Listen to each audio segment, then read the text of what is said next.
Nih. Yang asam folat itu yang mana, Syekh? Folic acid. Folic acid itu kan gini, itu tambahan. Biasanya digunakan oleh ibu-ibu yang merancang kehamilan. Ah, itu bener, namanya asam folat kan? Ya, folic acid ya. Bukan asam sulfat atau asam sulfur. Sulfuric acid itu sesuatu yang berbahaya. Anak kita menggunakan sulfuric acid untuk ngebersihin tangki-tangki susu kita dengan menggunakan sulfuric acid. Gak mungkin ibu hamil dikasih Ya, itu. ya. Gimana sih? Kita kasih solusi. Masya Allah, Syekh Dr. Reza Abdul Jabbar. Masya Allah, hayakallah. Hayakallah. Wah, Allah nih. yubarik fiik. Allah yubarik fiik. Ini abangku nih. Abang perumrohan tapi ketemunya di awal sama di akhir ya. Alhamdulillah. Alhamdulillah. Anda begitu turun waktu kemarin yang di bulan Maret ya. Anda lupa ya umrohnya. Maret. Maret yang ngeliat, wah sibuk banget nih beliau nih. Gak lama kita gak ketemu di sana, qadarullah pas begitu di bandara mau balik baru ketemu. Janjian mau duduk di podcast bahas bagaimana caranya bisa punya 2.500 sapi. Jadi gini, beliau suami dari, bisa dibilang waktu zaman itu banyak yang mengidolakan teteh yang satu ini. Teh Peggy, saya teteh ya, Masya Allah. Iya kan, nah akhirnya sampai sekarang yang kita tahu ternyata antum punya, nggak tahu nih, ini diklarifikasi aja ya kalau memang ternyata jawabannya ada yang benar atau salah. Bismillah. Punya 2.500 sapi, lahannya 850 hektar. Ini Anda baca dulu nih Bang nih. Afwan nih Bang. Ya, coba kita geser dulu nih. Nah, nih, next coba medianya. Kita lihat bahwa sebenarnya berita yang benar, klarifikasi kalau memang ternyata ada yang salah, plus bagaimana cara bisa mengelola seperti ini gitu. Artinya ini kan anak bangsa yang memang ada di negeri orang gitu, New Zealand kan. Merantau ke luar negeri sejak SMA.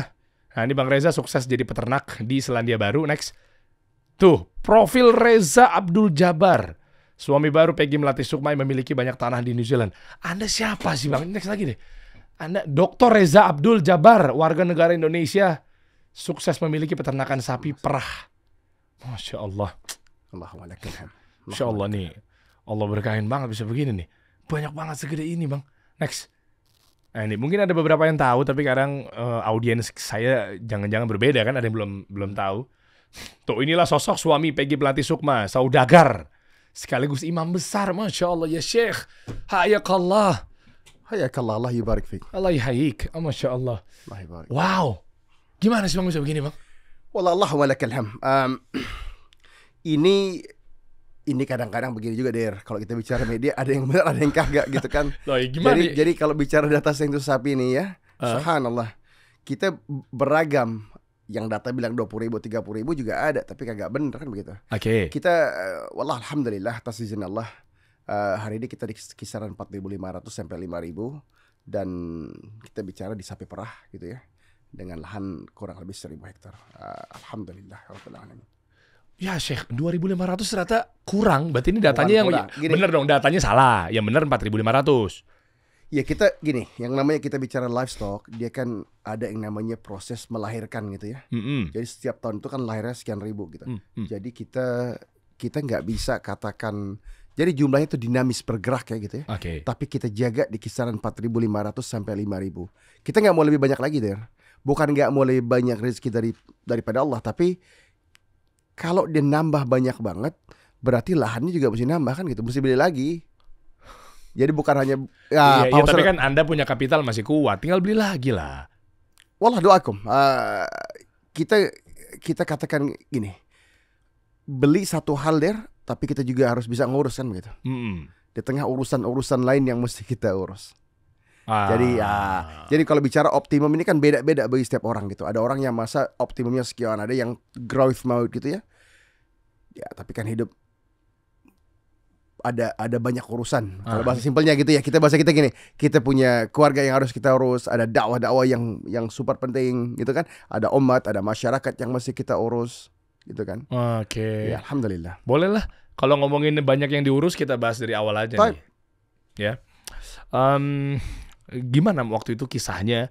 Ya kita bukan membahas mengenai kisah hijrah dalam tanda kutip yang memang dari dulunya gimana, apa sekarang gimana gitu ya, masa lalu, bukan itunya, tapi lebih kepada bisnis gitu, berniaga.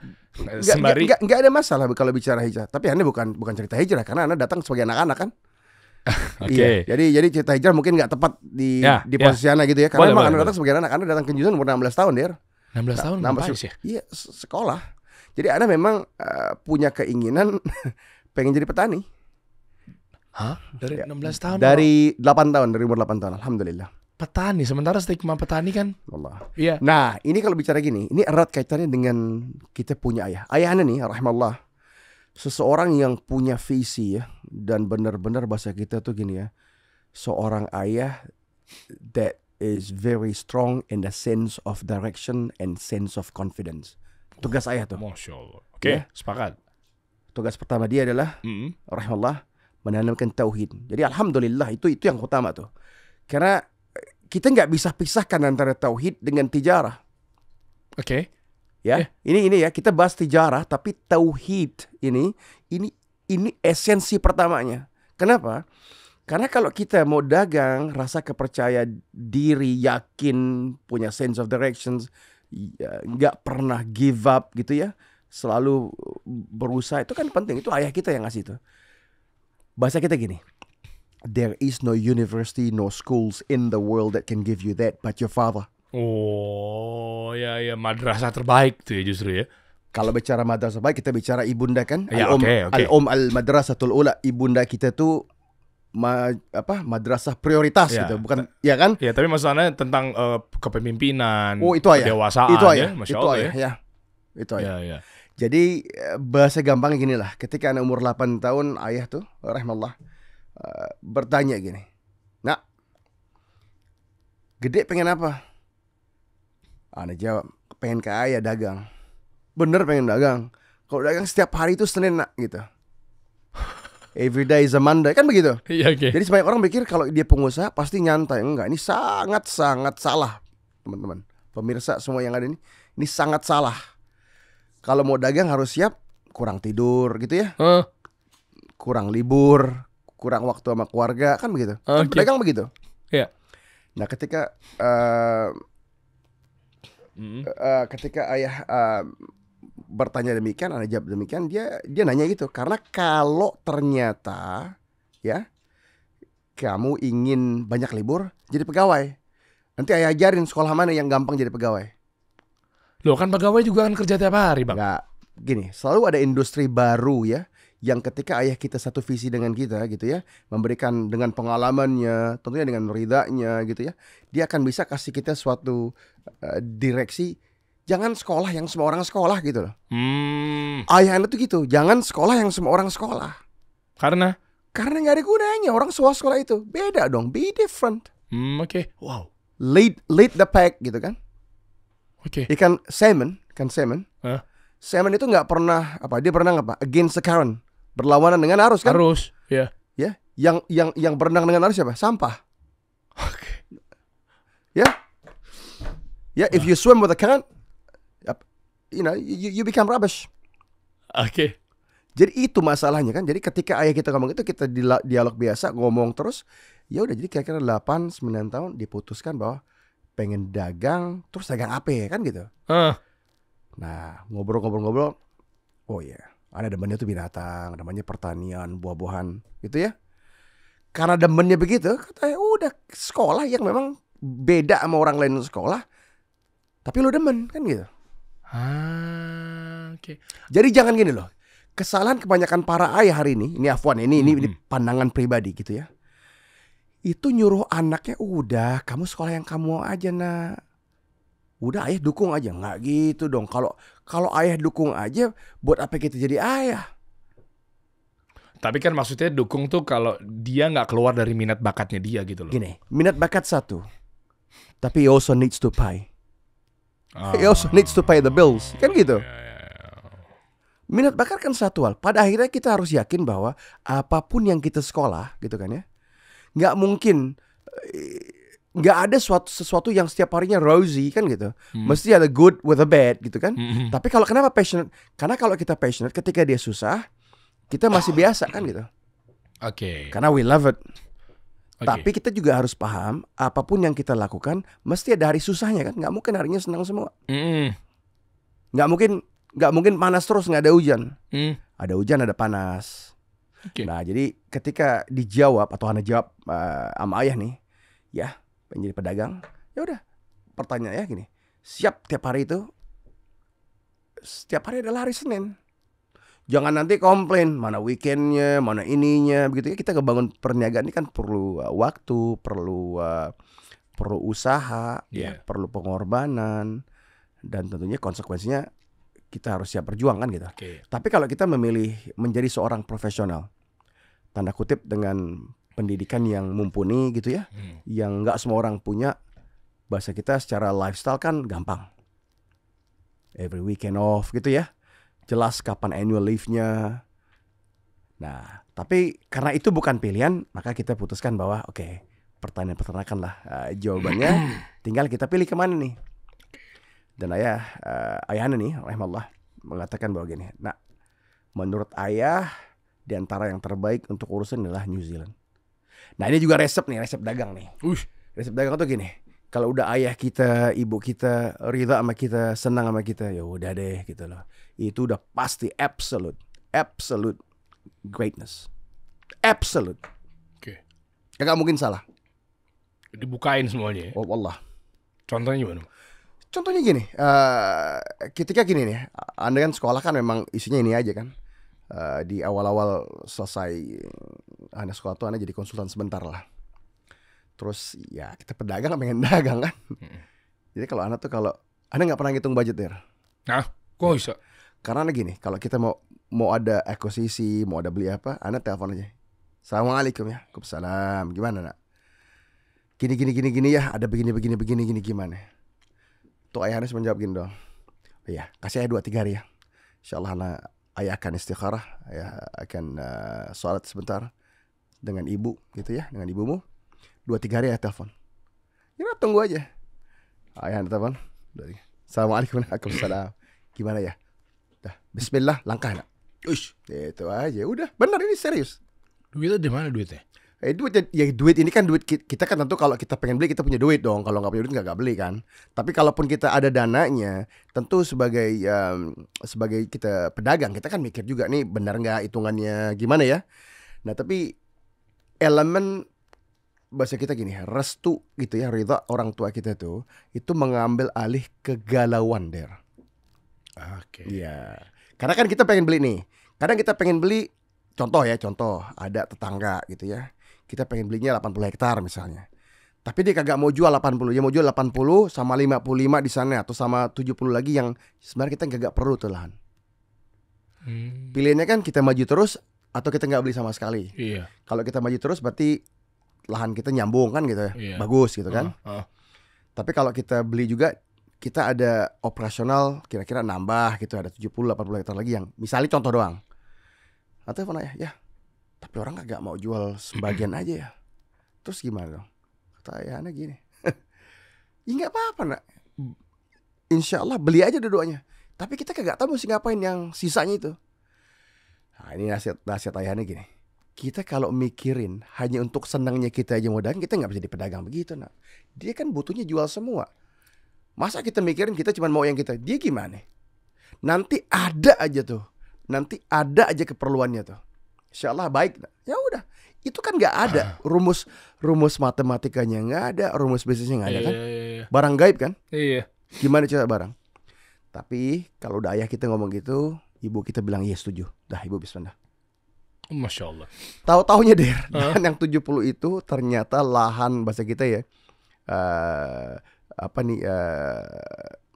tempat di mana adanya madu manuka. Allahumma lakal hamd. Sebelumnya ada atau nggak ketahuan? Jadi nggak gini. Jadi orang nggak berpikir bahwa itu adalah lahan yang bisa digunakan buat itu. Setiap orang ingin merubah dia menjadi padang rumput, terapi gimana kan? Yeah. Itu kan kos. Sehingga ada juga takut gitu kan. Wah ini ongkos nih, ini duit nih, gitu kan? Duit harus keluar. Tapi ternyata ya itu bisa menghasilkan katakan bahasa kita 20 ton manuka honey. The best, one of the best honey in the world kan begitu. Dengan grade terbaik pula gitu kan. Dengan UMF atau Unique Manuka Factor yang paling. Ini kan kadang-kadang kalau bahasa kita ini nggak ada logikanya nih. Tadi kita takut kita harus apa? Harus buang duit kan gitu. Iya, beban jadi makin besar perawatannya gitu ya. Barang-barang gini gimana jelasinnya kalau kita bicara cuma pure basis atau pure math. Terkadang matematika nggak bisa juga nggak bisa dipakai 100% gitu. Nah, tapi gini Bang Afwan, mundur dikit siap. Kok bisa-bisanya beli tanah Segede itu. Maksudnya ayah antum tuh apa? Maksudnya pengusaha kah? Atau mundur dikit aja pengen tahu apakah ada pembebasan lahan yang gratis gitu. Kok bisa-bisanya tanah loh? Di dunia ini kagak ada yang gratis deh. Iya makanya. Siapa yang mau cari barang gratis kagak dapat. Terus ini nyambung juga nih ya. Nanti ini dua pertanyaan jadi satu lah. Terus tanah, karena ada juga yang bilang katanya nggak mungkin kita beramal dulu sebelum berilmu gitu ya. Allah ya. Iya kan? Masa tiba-tiba udah kepikiran oke tanah gue beli itu mau diapain aja masih bingung. Kan nggak gitu. Oke. Gimana tuh? Itu benar harus kita berilmu dulu semua. Iya. Al-ilm qabla al-qawli wal amal. Benar. Dan itu perkataan Imam Al-Bukhari rahimahullah kan di pembukaan Sahih Al-Bukhari. Ya. Nah, dan itu setuju 100%. Cuman masalah kita begini. Kita kan nggak langsung beli semua, Der. Satu-satu. Oh, bukan satu-satu lagi. Beli 1 sapi, 10 sapi, 20 sapi kan begitu. Awal-awal langsung sapi. Iya benar dong. Langsung sapi ya. Berarti kita nggak main tumbuhan apa ya, buah-buahan ya. Awalnya kita kerja sama orang dulu dong, kerja sama orang, bikin anak buah dulu, ya kan? Tetap belajarnya di situ. Aduh, pasti dong, ya kan? Masya Allah. Suatu yang dikasihkan gratis dengan percuma nggak ada nilainya kan? Ya. Kalau anda ngasih nih orang langsung, bagi dia nggak ada nilainya, nggak akan dia pertahankan. Ketika susah dicabut kan? Ya. Nah jadi ya belajar pelan-pelan, Allah kasih kemudahan, kita beli sekian, kita beli anaknya, diizinkan besar, anaknya kemudian punya harga yang baik. Kita bahasa kita bekerja jadi anak buah, naik pangkat dikit lagi, terus kemudian kita jadi manajer gitu ya. Kita punya sedikit penghasilan, sebagian kita mulai simpan kan gitu. Dan itu monetasinya itu biasanya sapinya kemana? Susunya kah, dagingnya kah? Kita kalau kayak ini mainnya di susu. Core-nya susu. Kita dairy. Dan walaupun ada beef, tapi core-nya kita tuh beef, dairy. Makanya susu. Kalau New Zealand tuh biasanya lahannya yang dingin ya. Dingin. Kalau kayak kita di Boyolali bukan? Komparasinya nggak ada. Komparasinya. New Zealand masih terbaik ya. Jadi Boyolali kan juga 100% dari yang dihasilkan New Zealand dalam bentuk dairy products itu cuma dimakan secara domestik 4%. Jadi 96% dari dairy products yang dihasilkan New Zealand itu diekspor. Jadi kalau bahasa kita gini, New Zealand itu memang negaranya ya sebesar Jepang, sebesar UK gitu ya, United Kingdom. Tapi kita di antara seluruh perdagangan dairy products yang ada di dunia gitu ya, kita tuh megang 40-45%. Gede banget. Gede. Jadi kita gini, bukan penghasil terbesar, tapi penjual terbesar di dalam world market. Bisa bedain ya. Kalau bicara penghasil terbesar ya India. Dia punya sapi ratusan juta kan? Iya. Tapi dimakan di dalam domestik. Iya. Yang dijual keluarnya nggak banyak. Jadi kalau bahasa kita gini lah. Mungkin kalau India itu data terakhir Anda belum lihat ya. Tapi kebanyakan atau majority dari produksinya dimakan di domestik. Nah kalau New Zealand kebalikannya. Cuman sedikit, sekian persen aja yang dimakan di dalam market New Zealand. Sisanya we feed the world. Ekspor. We feed the world. Kita pemberi kita ngasih makan dunia. Nah, tapi kalau dari hektar-hektar yang ada ini kan 1.000 hektar, tapi berarti mayoritas di sana tuh kebanyakan tanah ladang rumput yang luas. Kan pemainnya juga banyak, Bang. Gini, bedanya New Zealand, pemainnya bukan konglomerat kan gitu. Pemainnya adalah owner operator. Itu beda tuh. Jadi bahasa kita gini, kami bukan pengusaha pertanian. Kami petani pengusaha. Petani yang memiliki usaha. Iya, jadi DNA-nya tuh petani peternak, gitu kan. Jadi kalau gini, bedanya kan mindset nih, Den. Kalau kita bicara pengusaha pertanian, bahasa gini, gue punya duit, jalan di barang. Terserah gue mau ada di situ apa kagak, gitu kan ya, punya kemampuan atau enggak, gitu kan ya. Mau terjun apa enggak. Tapi kalau petani pengusaha pasti punya kemampuan kan. Iya. Pasti bisa beternak. Praktisi soalnya. Iya. Ya gitu loh. Dan karena ini bukan dimiliki oleh konglomerasi, jadi asetnya real dan aset tanah kan. Ini kan bukan saham. Bahasa kita nggak bisa di print jadi aset kan. Ini kan bukan dana obligasi yang tinggal di print. Iya. This is real asset kan. Nggak ada orang bisa ngambil tanah kita kan. Iya. Artinya nggak bisa diangkut dong. Jadi real ini mana gini. Kalau bahasa kita Fonterra sebagai koperasi itu, kata kita adalah 10 ribuan petani peternak di New Zealand. Masing-masing punya tanah kan. Tentu dengan beragam skala gitu kan ya. Dan monetize-nya kemana tuh, Syekh? Pengen tahu, misalnya brand-brand besar kayak ada ini kita nyebut brand untuk buat edukasi aja ya, nggak maksud banding-bandingin ya. Cimori atau mungkin apalah. Ini nggak masalah karena gini, yang menarik dari konsep perusahaan terbesar yang ada di Selandia Baru atau New Zealand ini, dia berbentuk koperasi, namanya Fonterra. Oh emang iya? Iya. Alhamdulillah. Koperasi. Jadi Fonterra itu adalah perusahaan terbesar di New Zealand by far gitu ya. Dengan 9.000 sekian shareholder. Maknanya kita semua para petani peternak punya saham di situ. Oh iya, memang IPO ya? Iya dong. Enggak terbuka ya? Jadi gini, tidak terbuka. Kok bisa sampai stakeholdernya 9.000-an? Karena kita yang punya tanah, kita yang mendirikan Fonterra. Oh. Jadi seluruh tankernya dia, factory-nya dia, marketingnya bahasa kita hampir 200 negara itu kita yang punya. Dan bahasa kita punya direkturnya Fonterra itu, dia mesti petani peternak. Nggak kita buka. Mungkin ada 1-2 yang namanya independent director gitu ya. Kita menggunakan expert dari mana. Tapi majority-nya petani peternak. Memang ada kursinya. Jadi setiap 3 tahun atau sekian tahun kursi itu dipilih siapa di antara kita yang punya waktu, mampu gitu ya, untuk menjadi director. Dan chairman-nya selalu petani peternak. Unik tuh. Keren. Nah, ini konsep ini nih sangat keren sebenarnya. Karena konsep begini nggak akan mungkin bisa dikooptasi. Nggak akan ada orang bisa buang duit, bakar duit, dia ke IPO, dia beli kita, gitu ya. Kemudian kita habis. Nggak bisa. Karena kita nggak jual.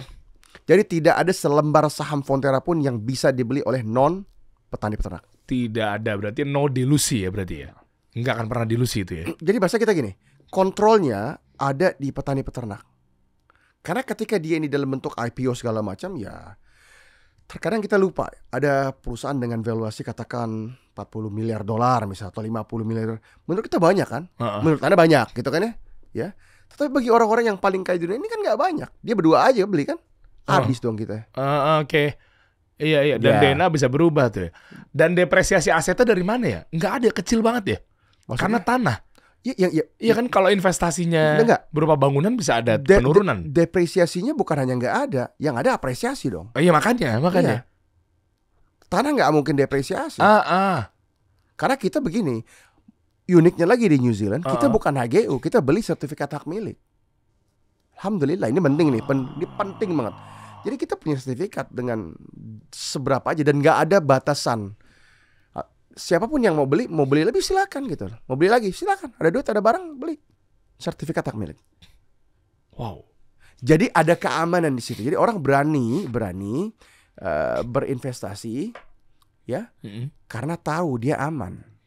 Kenapa demikian? Karena pertanian peternakan ini beda. Dia bukan kayak gedung yang ada depresiasi gitu. Iya itu. Dia semakin tahun semakin bagus, semakin lebih produktif, semakin tinggi productivity-nya. Tapi ini ekstrimanya deh Bang. Berarti di Indonesia nggak bisa dong cari dataran tinggi yang dingin, bagian atas kita nggak bilang nggak bisa Der.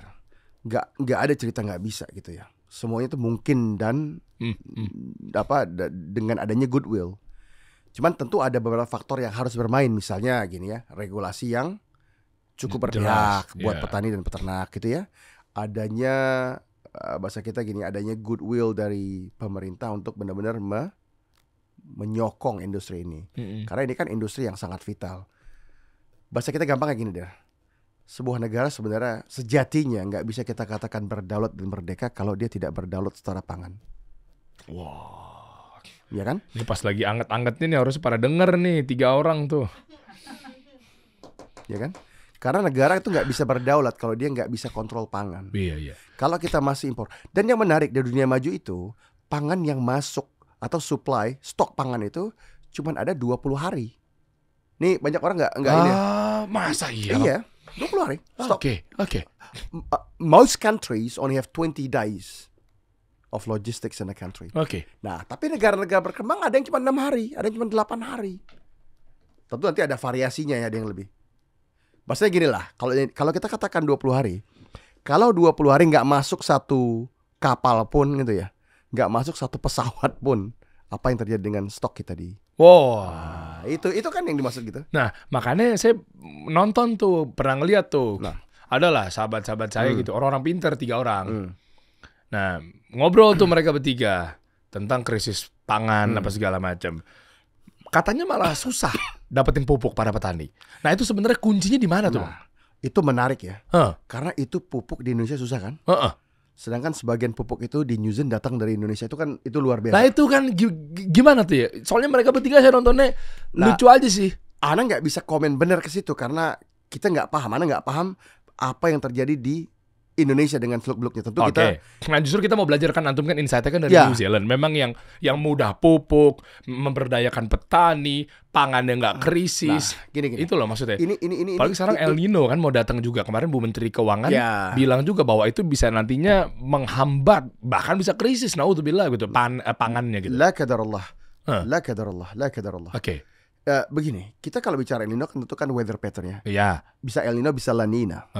Little boy or the little girl, kan begitu ya. Iya.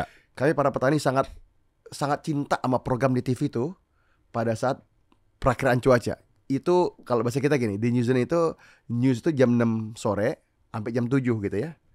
Ya 6.30-an itu udah sports gitu ya. Itu gede. Jadi New Zealand itu senang sama sports. Kira-kira jam 7 kurang 10 itu weather. Jadi kalau ditelepon petani jam 7 kurang 10 orang nggak akan angkat. Karena tentang bagaimana. Wah, seru-seru. Ya, beda ya. Jadi seru banget. Jadi bahasa kita gini. Kalau kita peak time-nya advertising tuh weather.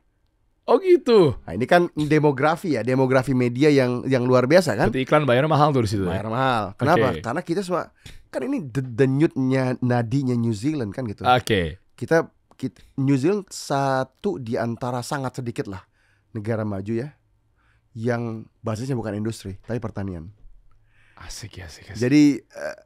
Jadi sebuah negara bisa maju nggak mesti industri gitu. Nah, mesti kalau bahasa kita nih, kalau bahasa aneh, Der, Indonesia kan maksudnya ke sana dong. Karena memang kita jalan nih, safari dakwah ya, muter kan. Kita lihat nangka itu di tepi-tepi jalan aja buahnya banyak banget. Sebagai orang tanah, Der, orang petani, kita paham benar bahwa nangka ini butuh pupuk yang tinggi. Bahasa kita potasiumnya, unsur K-nya, pupuk termahal tuh. Di Indonesia tuh bisa nggak dipupuk, nggak tumbuh, Insya Allah, gitu kan? Dan banyak. Berarti memang negeri kita ini subur sekali kan? Tanahnya subur banget, luar biasa. Ya beyond belief. Berarti nggak perlu pupuk dong, bener dong? Bukan nggak perlu pupuk, maksudnya gini, udah ada reserve yang luar biasa. Nah, ada pisang, ya kan, ada nangka, ada apa lagi? Kita lihat ada rambutan. Kita kan barang-barang yang New Zealand nggak punya itu. Karena kita nggak akan mungkin negeri seperti New Zealand tuh tumbuh pohon-pohon besar kayak durian gitu kan, nggak ada. Kita nggak punya, kita nggak ada pohon-pohon besar begitu, kecuali pinus kan gitu ya, atau pohon-pohon native. Jadi kalau apel kan nggak gede pohonnya, apricot, peach, kita kan di mana-mana.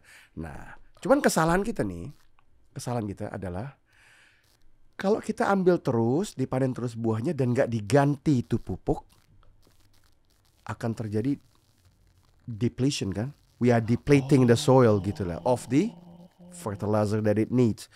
Pupuknya akan hilang dong, kan bahasa kita begini. Dia akar menyerap nutrients menjadi buahnya kita jual. Harus diganti dong.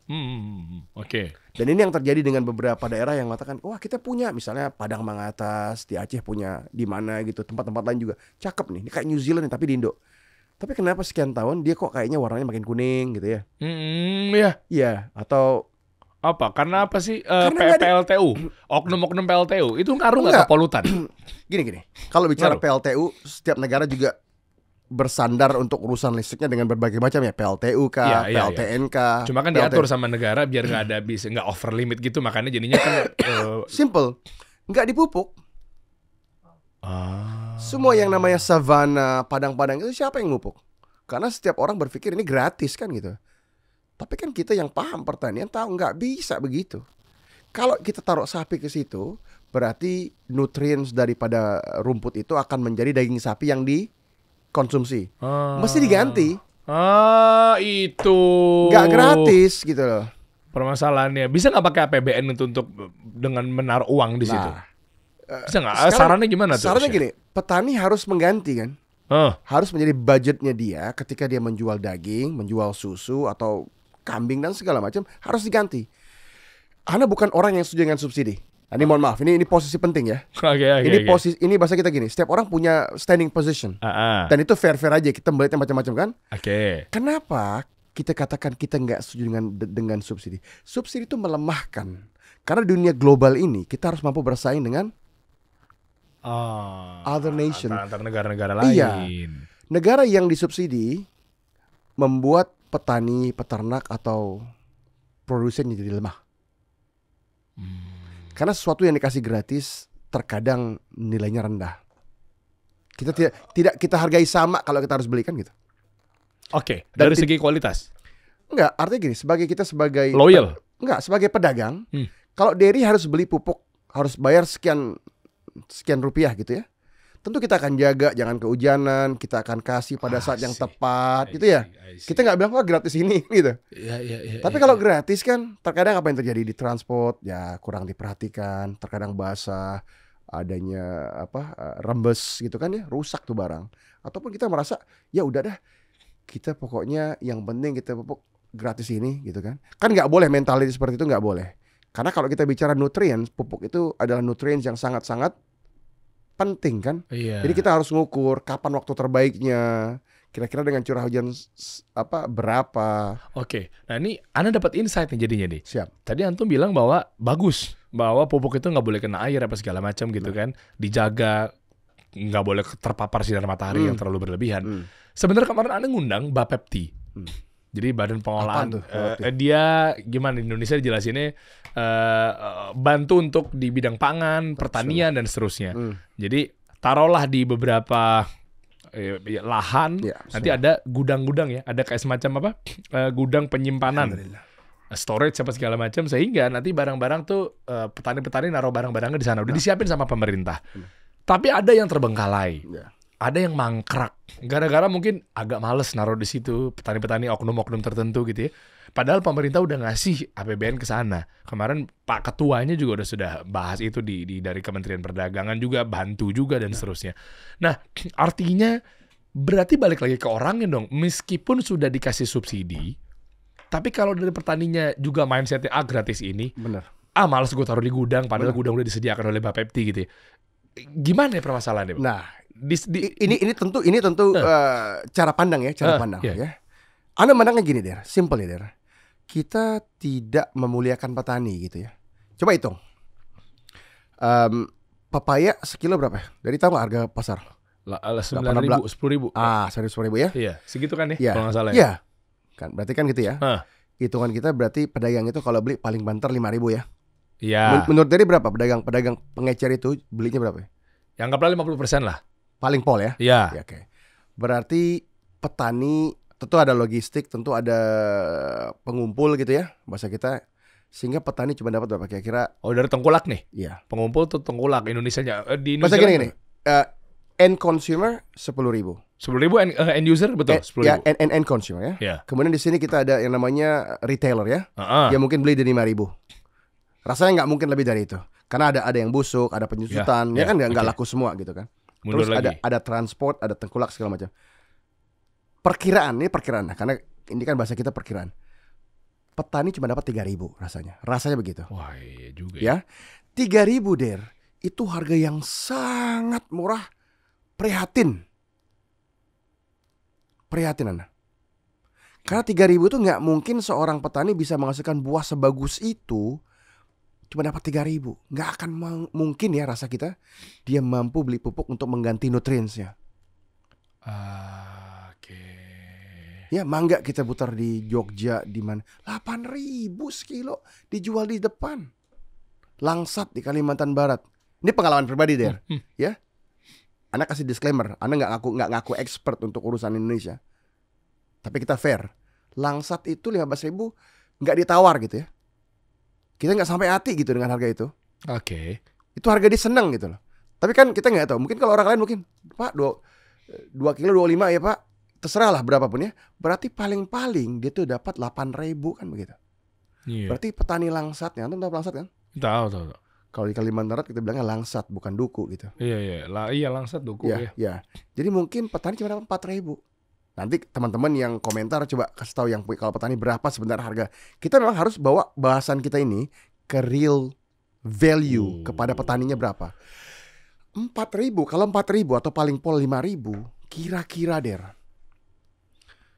sejahtera nggak petani? Ini yang jadi masalah kan. New Zealand kita begini. Coba. Pertanian kita Fonterra ya. Bentuknya koperasi. Kita beli pupuk dari namanya Ravensden ataupun Balance. Itu juga formulasinya koperasi. Kita harus punya saham dan punya petani semua itu. Jadi bukan punya korporasi.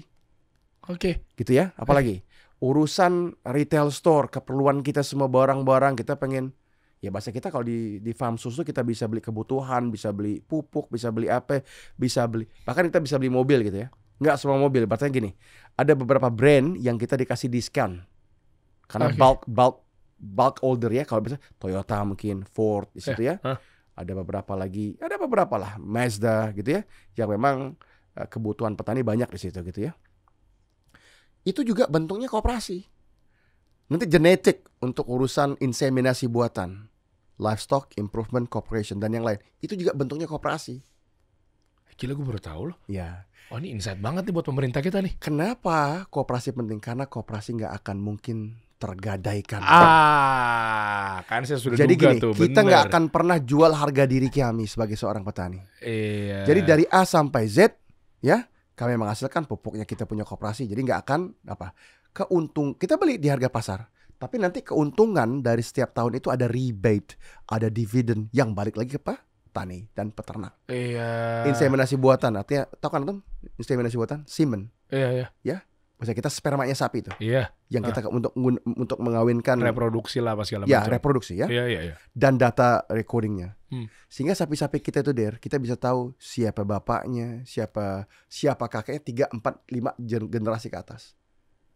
Ada akta kelahirannya. Siapa emaknya, siapa neneknya gitu. Jadi kita tahu neneknya produksinya sekian, ibunya sekian. Jadi kita bisa sampai itu benar-benar quality. Sengaruh itu ternyata pakai dan sistem itu semuanya koperasi ya. All on app gitu. Bisa kita lakukan dan kita bisa atur semua dari aplikasi. Ya, on our fingertips. Oh, petani di sana majunya pakai aplikasi juga berarti. Absolutely. Wow. Ya, dan support dan segala macam. Jadi kita bisa tahu persis apa yang kita lakukan, begitu ya. Oke. Nah, terus apa lagi? Retailnya sama. Nah, ini penting. Berarti dari bahasa kita gini ya. From farm to plate. Wah. Ya, from farm to plate. Dari peternakan sampai ke piring saudara-saudara nih ya. Diatur sedemikian rupa. Kita kontrol. Bukan diatur sedemikian rupa, kita ambil kontrol gitu kan ya. Oh, oke. Sehingga marketingnya nanti pun di Fonterra punya kita. Mereka yang kerja, nah ini nanti kita ya bahasa kita akan ada kunjungan ke, kan di Indonesia juga ada Fonterra segala macamnya. Nanti kita mungkin bisa bahas porsi itu. Itu milik petani. Jadi petani itu bukan golongan yang meminta-minta. Gitu ya. Jadi nih, kita adalah gini. Jadi kalau bahasa kita gini ya. Di New Zealand, petani, the farmers, we are the elite of the society. Alhamdulillah. Gila, Masya Allah, alhamdulillah. Nah, kenapa penting? Kenapa penting sih poin ini gitu?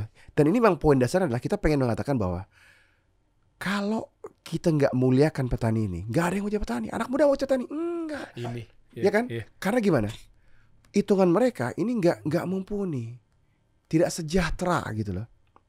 Kalau cuma dapat 2.000 atau 3.000 untuk pepaya, ya Allah ya Rabb. Itu. Bagaimana mupuk untuk beli bibit aja nggak cukup. Dan sayangnya ketika mereka panen raya, harga dihancurkan. Prihatin. Lihat telur. Dalam dunia global, harga akan fluktuasi. Semestinya ini bukan kritik, tapi ini pandangan ya. Biarkan petani mendapat harga yang sedang, yang kadang-kadang kurang, dan bagus sekali. Harus begitu dong. Nggak mungkin harganya cuma sedang aja, dia nggak akan untung kan gitu. Ada 2 kemungkinan. Keadaan El Nino ataupun La Nina memaksa produksi rendah gitu ya. Maka harga naik. Tapi apalah harga naik ketika tidak ada produksi? Iya nggak bisa. Supply demand-nya kan nggak ketemu. Nggak. Maksudnya gini. Returnnya nggak ada dong. Kalau harganya tinggi tapi dairy nggak punya barang. Ya nggak bisa. Makanya saya bilang. What do you get? You get nothing. Iya. Ya kan? Iya kan. Demand-nya tinggi, permintaannya tinggi. Tapi kita nggak punya barang. Iya. Terus kita katakan, wah nggak apa-apa petani. Soal harga lagi tinggi. Iya. Harga tinggi, tapi kami nggak punya barang. Tapi kami jual apaan? Ketika barang bagus, panen raya bahasa kita, harganya hancur kan? Terus jadi gini. Jadi seorang merasa Kalau kita benar-benar ingin investasi jadi petani beneran dari pagi subuh, gitu kan ya, sampai sore sebelum maghrib gitu ya, dia nggak untung. Ya, ngapain ya? Kalau petani kita nggak untung, maka anak muda nggak mau jadi petani. Kalau anak muda nggak mau jadi petani, ini bukan industri yang dilirik. Jujur, kita harus jujur. Seberapa banyak anak muda, teman-teman Dery, yang cita-cita gini, gue pengen jadi petani nih. Aduh, kecil banget tuh kayaknya tuh. Not many if any. Kan gitu. Nggak banyak kalaupun ada. Nah, bentar, Bang. Maaf, dipotong. Ini menarik. Waktu itu salah satu alasan Anda adalah pengen jadi petani gara-gara tahu bahwa di Selandia Baru petaninya merajalela, petaninya naik kelas, petaninya punya value, petaninya kaya raya. Enggak gitu. Ini lebih dari, kalau dari ayahanda nih ya, rahimahullah. Ini masalah izzah, ini masalah kemuliaan. Oke, ya tapi kan nggak mungkin ada satu trigger yang memang pasti ada dong. Ngelihat bahwa hidupnya mapan. Gini. Kan ini deh. Ini bicara 80-an, nggak ada internet, nggak ada apa kan? Cuma maksud Anda tuh, Anda mau mengukur bahwa jangan-jangan ketertarikan anak-anak muda waktu itu kan umur 8 tahun, umur 10 tahun dan seterusnya, melihat kayak sekarang kan banyak di Indonesia kan, mungkin dari zaman saya kecil sampai sekarang tuh pengen jadi apa cita-citanya. Guru TK-nya nanya, dokter, karena tercermin bahwa dokter keren, pakai jas putih, punya duit, ngerawat pasien, pasien juga pengennya apa-apa menurut apa kata dokter, punya kendali. Pengen jadi apa? Pengen jadi polisi, pengen jadi pilot. Kan cita-citanya kan yang kelihatannya bahwa secara stigma mindset tuh mapan gitu. Secara lahir ya. Iya, secara lahir. Jarang menyebut menjadi apa? Petani. Mungkin nggak gini. Ini kita bahas jujur ya, karena kita nih berusaha untuk menjadi bagian dari kebaikan. Tahun 80-an itu sosial media nggak ada. Telepon pun susah gitu ya. Jadi dan ayahnya sendiri itu kan bukan orang yang pernah ke New Zealand ketika bicara ini, cuman tahu data yang kita tahu. Inilah ya Allah ya, Allah maafirlah, Allah angkat derajat beliau dan tinggikan derajat beliau dan mudahkan rahimahullah ta'ala. Jadi Anda begini, ini ada ilmu-ilmu yang di luar matematik, karena enggak kalaupun ayah Anda tahu, enggak ada nggak ada 10% bagaimana yang kita tahu sekarang. Arus informasi kan nggak sama. Tapi yang beliau katakan gini, kita tahu bahwa ya bangsa Indonesia ini ya kurang pasokan, kata kita, daging sapi gitu ya, protein hewani, dan mesti ada cara yang baik di mana ini kita bisa belajar sehingga kita menjadi produsen. Kurang lebih bahasanya begitu gitu loh. Yang didiskusikan tuh gini loh, gimana caranya kita bisa di pedagang menghasilkan produk yang dibutuhkan dengan skill dan expertise yang orang lain nggak miliki. Ya, tentu orang tua pengen kita bagus ya, tentu orang tua pengen kita berhasil ya. Tetapi bukan pure money gitu kan. Dan sampai hari ini pun nggak pernah pure money karena nggak mungkin kita hanya itu aja yang kita inginkan, tapi tentu ada aspek-aspek lain. Maka tadi aspek yang kita bahas adalah ini nih independen gitu loh. Bahasa kita kedaulatan. Gitu kan? Dan ada sumbangsih kita kepada negara kita menghasilkan makanan yang baik, yang proteinnya bagus, yang halal, yang bahasa kita yang dihasilkan di dalam environment dan lingkungan yang benar-benar menyenangkan, kan begitu. Tapi tentu dengan kerja keras. Tapi mungkin dari sudut pandang beliau nih, itulah yang beliau pandang. Produk yang dibutuhkan dan kita kurang barang itu di Indonesia, harga yang sangat tinggi, dan kita nggak punya expertise-nya. Dia cuma berpikir gitu karena kesukaan Anda nih kepada bahasa kita binatang, kepada kebun gitu ya. Ini anak demen kebun gitu bahasa kita ya. Nah, ya kan gitu kan? Kan nggak mungkin anak kita suruh keluar, kakinya ngangkat misalnya, wah kotor. Kita suruh jadi petani ya nggak ada gunanya kan? Iya kan? Setiap anak kan beda. Tapi kita lepasin anak, ada ayam ditangkap, ada apa ya? Masa kita ada angsa dia mau, ada rusa. Anda tuh besar, alhamdulillahirabbil alamin, di rumah yang banyak barang-barangnya, gitu ya. Ada orang hutan, ada menjangan, ada rusa, ada macam-macam deh. Setengah kebun binatang. Nggak mungkin di Jakarta Jadi karena nah itu tadi, jadi sama binatang tuh memang ada passion yang menurut Anda tuh gini, ini luar biasa nih miara binatang. Jadi habis subuh tuh ayah tuh jam 3 udah bangun. Jadi kita nggak bisa di rumah tuh nggak ada orang tidur di atas jam 4 itu pasti bangun. Nah itu juga tadi kita bicara soal ayah. Jadi kita nggak bisa kita bicara bisnis tapi kita lepaskan orang tua, nggak mungkin. Karena itulah university pertama yang ngebangun karakter tadi kan gitu ya. Jadi ketika orang lain liburan, kalau anak tuh enggak ikut ke proyek, ikut kemana, ikut ke ya usaha-usaha beliau lah. Jadi kita, ya bahasa kita kalau zaman dulu kita komplain lah ya. Komplainnya apa? Ya, gak usah ikut lah hari ini main sama teman. Udah ikut aja dulu gitu kan. Diajak terus gitu Der. Oke. Ya, jadi kita pagi-pagi tuh habis subuhan tuh udah pasti disuruh ngasih makan binatang, ngasih makan ini. Lama-lama cinta banget kan. Cinta itu dia. Iya. Sampai jadi sekarang punya 5.000 sapi biidznillah gitu ya. Alhamdulillahirabbil alamin. Allahumma lakal hamd. Masya Allah, sampai 1.000 hektar gitu. Itu ngelola keuangannya gimana tuh Syekh? Penasaran aja, maksudnya kan ini kan sekarang banyak pengeluaran. Beli pupuk. Fokusnya apa lagi? Nih kita nggak usah ngomongin keluarga dulu nih, ya kan? Pasti keluarga udah pasti lah, bisa dibilang itu aja pun banyak gitu kan? Nggak tahu deh. Teh Peggy doyan belanja, bang kita nggak tahu. Wallah alhamdulillah. Itu kan pasti. Hari mana nih Hadijah? Seorang yang sangat bahasa kita sangat simpel. Masya Allah. Alhamdulillah rabbil alamin. Jajannya nggak banyak kalau bahasa zaman sekarang. Hadza min fadli rabbi, alhamdulillah. Masya Allah, Masya Allah. Ya. Allahumma barik, Masya Allah. Jadi bahasa gini. Poin terbesar atau cost terbesar dalam suatu peternakan itu adalah pupuk. Nah kan, asik nih kalau balik lagi ke sini nih. Iya, karena gini, ini orang nggak. Pupuk. Karena orang merasa pupuk itu gratis kan. Wah ini tumbuh gitu ya. Ini pohonnya banyak. Iya, ini pohon nangka banyak buahnya. Tapi kalau mau dibikin banyak terus, harus diganti nutriensnya kan. Harus diukur. Ya, kalau kita mau buka nih app, kita bisa tahu 1 lembar ya, bahasa kita 1 kilo rumput segar itu berapa nutrients yang dia ambil. Masa sampai sedetail itu, Bang? Indonesia berarti harusnya punya. Berarti gini dong bocorannya nih. Kalau sekarang nih lagi isunya adalah pengen benahin Indonesia jadi lebih baik lagi dari sektor pangan, pertanian. Meskipun kemarin kan juga sempat rame juga tuh dari sektor pertanian kita kan sempat. Dari serius pengen Indonesia maju situ. Pengen lah. Berapa tahun? Punya waktu berapa tahun gitu? Ya 2045 kan target Indonesia emas. Itu aja dulu kan ada bonus demografi juga. Gimana caranya tuh? Maksudnya bantu. Jujur, kalau kita pengen jujur merapikan ini, kita perlu paling tidak 30 tahun. Allah Karim. Ya? 30 tahun. Karena ini bukan main-main.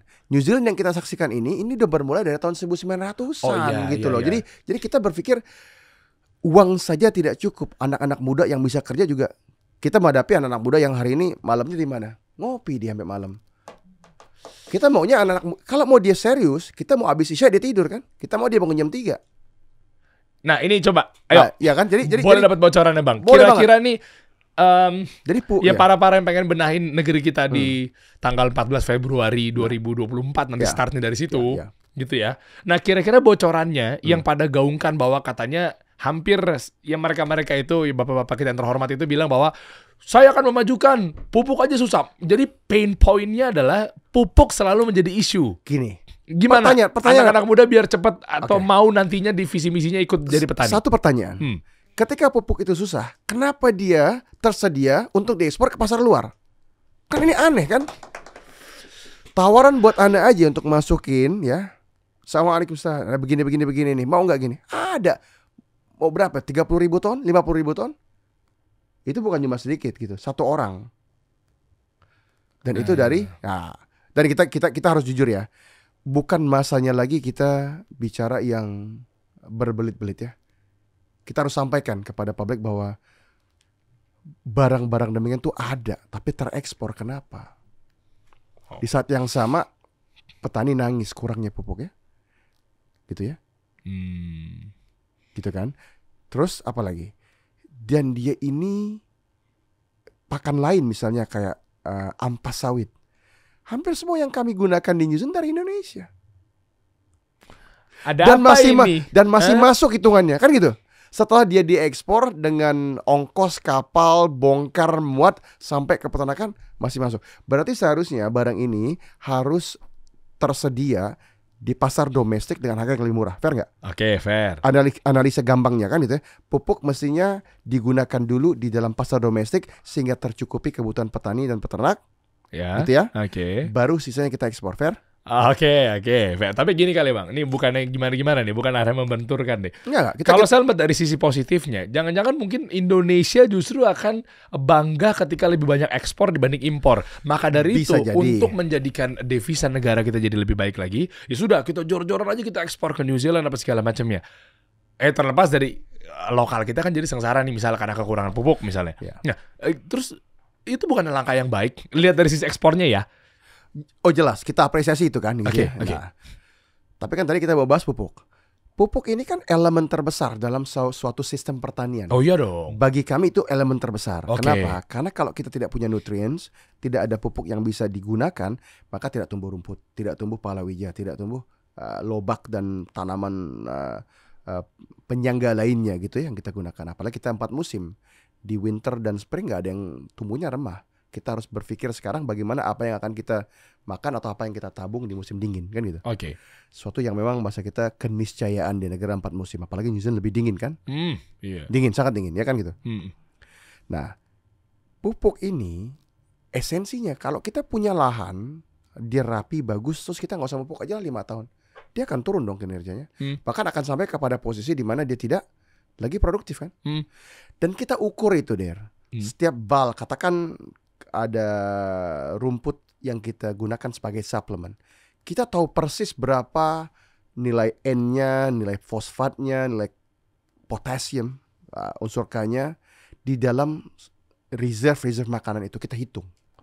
Dan itu kita hitung berdasarkan berapa sekilo grass itu berapa nutrien yang dibutuhkan untuk menumbuhkannya. Terus kita hitung berapa ongkosnya.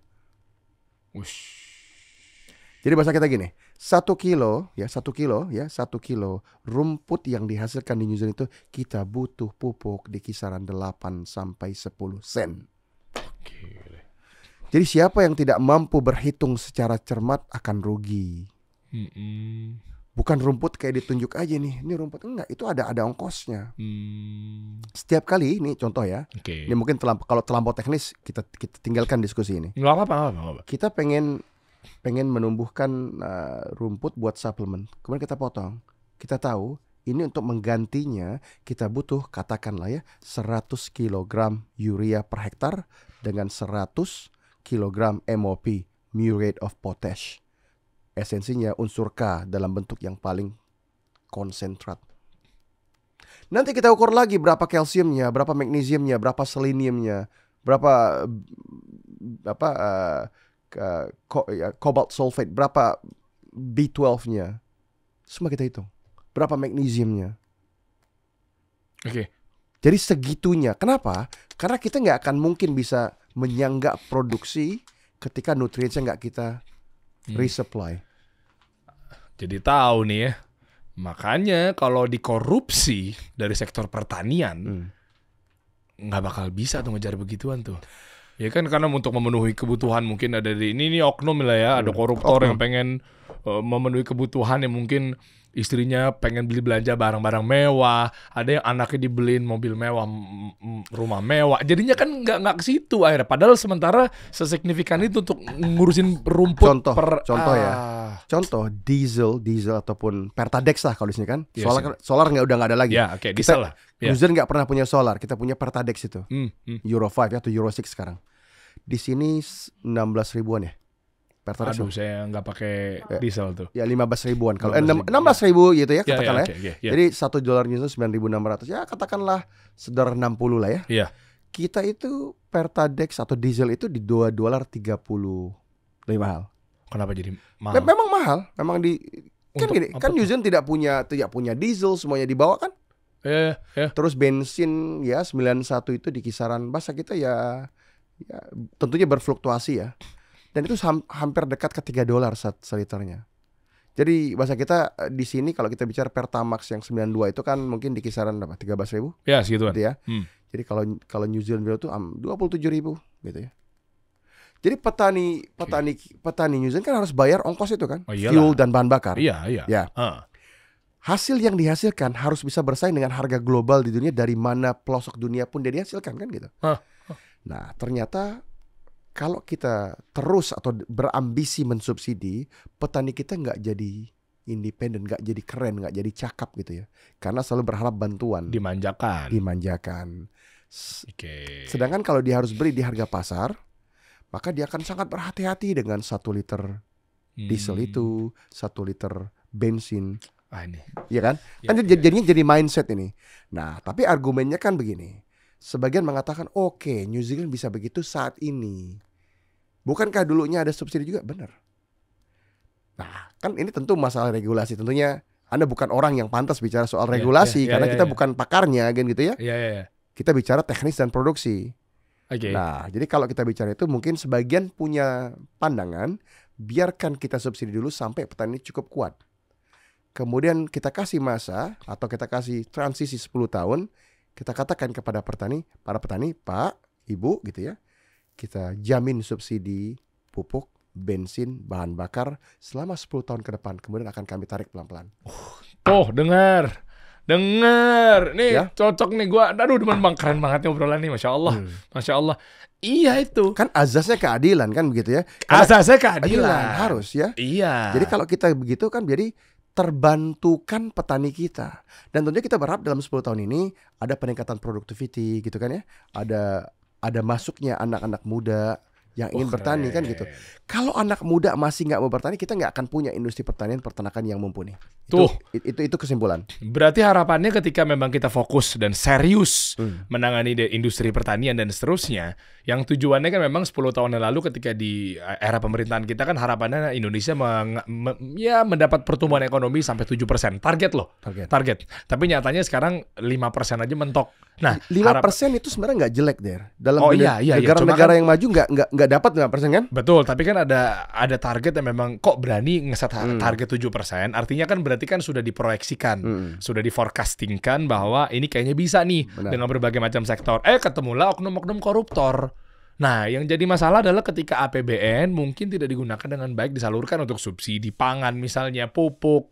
Itu tuh Syekh yang Anda pengen konsultasikan sama antum nih, berarti kalau memang ternyata asasnya keadilan, yang kayak gini-gini harus dirubah berarti ya? Persis, jadi kita harus punya suatu keinginan ya, keinginan bersama, goodwill. Jadi siapapun yang di pemerintahan, kita kunci bahwa gini loh, kan kalau bicara pertanian, peternakan, perkebunan, perikanan, ini kan keperluan kita bersama.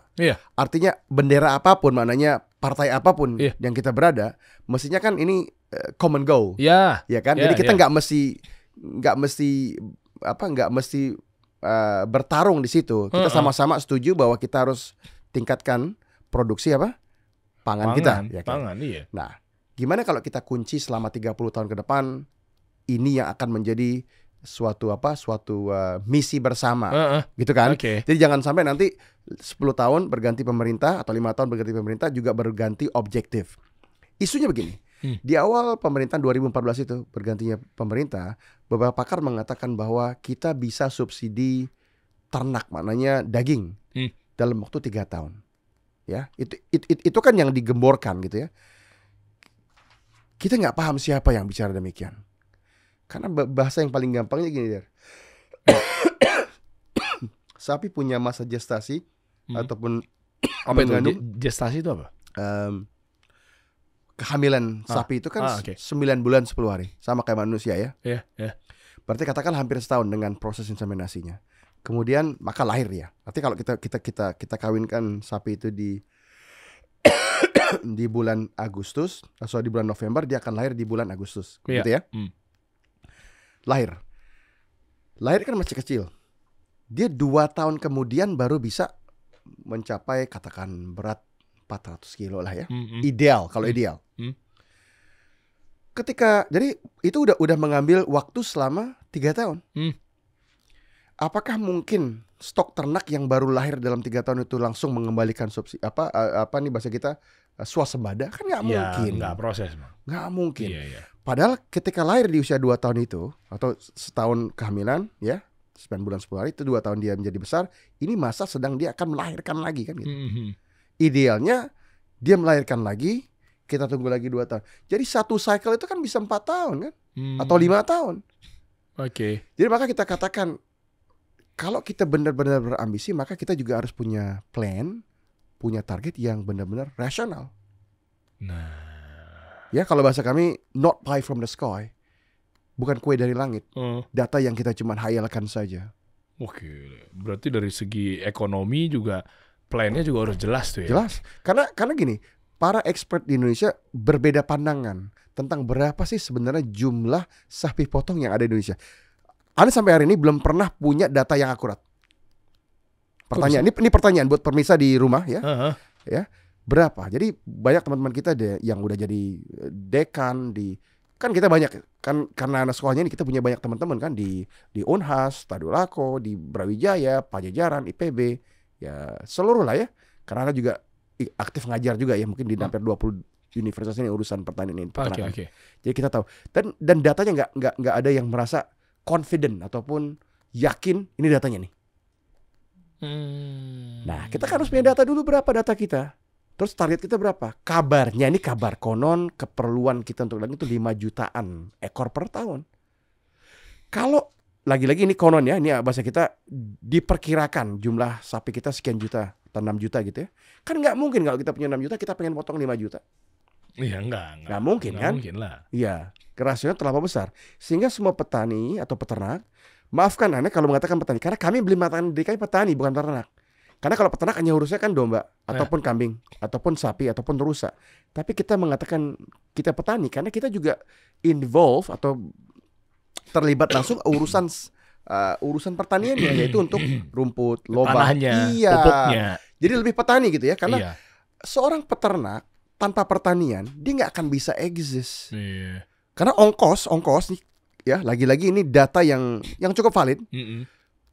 Petani sapi perah yang ada di Indonesia ini harus menghabiskan 70%. Tentu range-nya antara 60 sampai 80, tinggi sekali nih. Untuk pakan saja. Karena apa? Karena pakan beli. Terus yang tersisa apaan buat petani?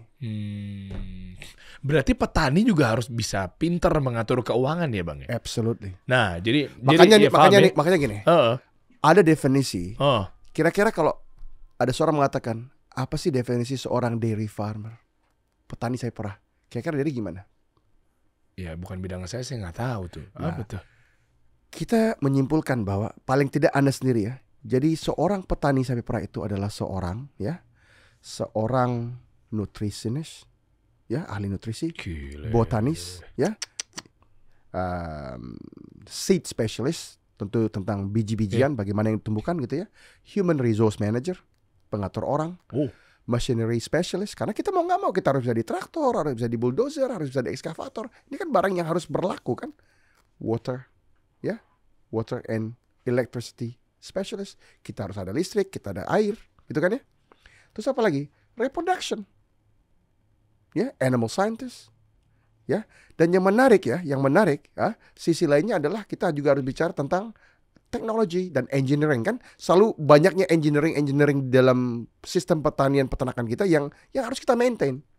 Tapi yang menarik, keseluruhan 10 atau 12 dan bisa aja bertambah ya, in a body of an endurance athlete. Begini nih. Ya kan begitu kan? Modelnya harus begini-begini kayaknya ya nih. Kan? Bentukan-bentukannya memang Anda atlet sekali memang nih. Enggak, kenapa begini? Karena nggak mungkin seorang mengandalkan begini. Anda punya S1, S2 itu kalau nggak bisa di dalam body of an endurance athlete, you cannot be a farmer, kan begitu? Wow, Masya Allah, jazakallah khair ya Syekh. Jazakallah yubarik, ya. Masya Allah. Ya, jadi teman-teman, wazawajaka bikran aw sa'iban. Masya Allah. Lihat ya, kalau memang jika Anda merasa pengen ada sesuatu yang lebih baik dari industri pangan kita, pertanian kita, jika Anda juga ingin perubahan jadi lebih baik, jadikan beliau sebagai Menteri Pertanian. Enggak gitu. Jadi gini saya. Ini buat kawan-kawan juga, buat para petani juga lihat. Ini kan kompleks banget. Berarti kan dari segi untuk mengatur keuangannya itu harus benar-benar harus dipilah-pilah. Jadi nggak ada lagi misalnya ini budget dicampur jadi satu rekening, pengen beli pupuk, digabung pengen beli gaji karyawan atau bayar ini apa segala macam. Nah, maka dari itu mungkin buat kawan-kawan semua, ini saya kasih saran nih ya. Buat para petani atau mungkin yang lainnya lah. Jika ingin pengen ngatur keuangan jadi lebih oke, karena jangan nyampur dalam satu rekening atau beda bank gitu kan, karena ribet banget gitu. Jadi satu kartunya itu jadi ada dipakai buat multifungsi, bukan kita nyimpan banyak kartu. Saran saya ini teman-teman bisa dipakai di negara mana aja ya. Jadi nggak di Indonesia atau di Selandia Baru dan seterusnya. Namanya Jago Syariah. Jadi ada 60 kantong nih Syekh. Masya Allah. Jadi atau 60 rekening dengan akadnya wadiyah dan mudharabah. Jadi satu kali aplikasi, tadi kan Anda juga sempat singgung mengenai ada apps. Oh jelas ya. Satu kontrol saja, ya kan, one hand, one solution dan seterusnya. Sama seperti Jago Syariah. Jadi 60 rekening dalam satu akun, semua kantong bisa disetting untuk berbagai macam tujuan. Buat kasih nafkah istri, buat beli pupuk. Jadi nggak nyampur, bingung. Gitu, kalau digabung-gabung kan repot banget. Jadi satu aplikasi tinggal kita customize. Kita bisa rename, ini dana untuk umroh, ini dana untuk beli pupuk, ini dana untuk jalan-jalan, ini untuk ngasih hadiah buat istri, ya kan, buat anak-anak, uang sekolah dan seterusnya. Jadi banyak, invest juga bisa. Ya, ingat ya, kantongnya dengan akad mudharabah. Caranya gimana? Download aja aplikasinya, namanya Jago Syariah, di App Store ada, di Play Store ada, sekarang juga. Teruskan kebaikanmu dengan Jago Syariah. Seperti beliau nih, baik banget.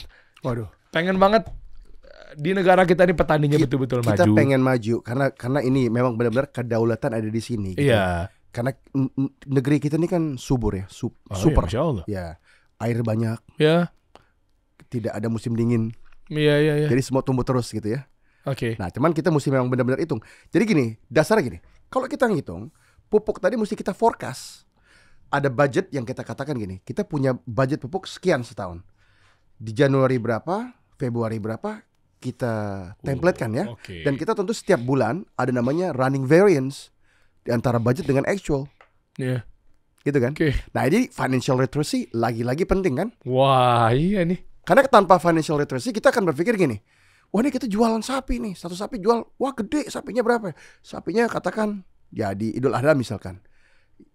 Dijual katakan dengan bobot 1 ton gitu ya, dengan kilo hidup 65.000 misal, ini misal ya. Iya. Jadi 65 juta. Petani senang, tapi dia nggak pernah hitung berapa modal produksi, berapa per hari pakan itu kan gitu ya. Dan berapa ongkos dia ngasih makan.